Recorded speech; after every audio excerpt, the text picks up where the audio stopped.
Assassin's Creed Rogue, seemingly out of nowhere, is coming to present-gen consoles and PC. Here's what I said when I reviewed it back in 2014 when I was young and full of hope. Rogue has the most interesting story of any recent Assassin's Creed game. It's fascinated by its own history and introduces a level of ambiguity which changes how we look at the formerly simple conflict between assassins and Templars. So it's all the more disappointing there's just so little to do while the story is being told. The upgrade economy is pointless and most of the tasks are quite trivial. Story aside, so much of Rogue feels redundant, repetitive, and ultimately in need of reinvention.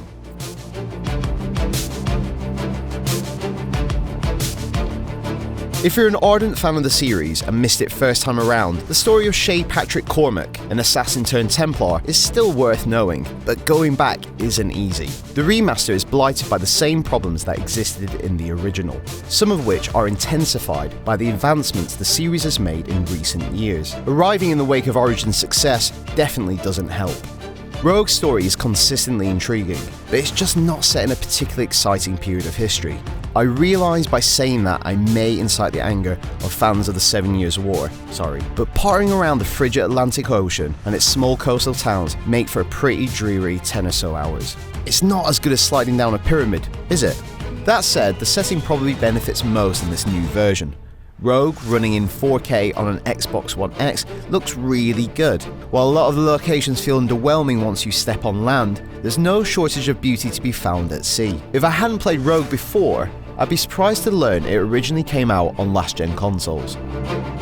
While the visuals may have improved, little else has. Rogue's mechanical and structural shortcomings are only intensified if you played Origins, which did so much to advance the series in terms of combat and movement, mission pacing and variety.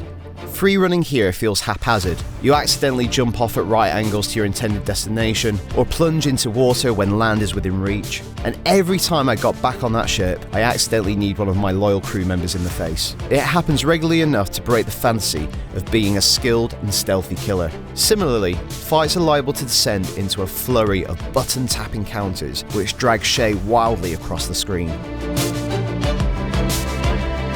Rogue felt a bit like a throwback when it was originally released, but now, after the advancements made by Origins, it feels even more baffling. Ironically enough for the Assassin series, Rogue Remastered proves that going back in time isn't always fun.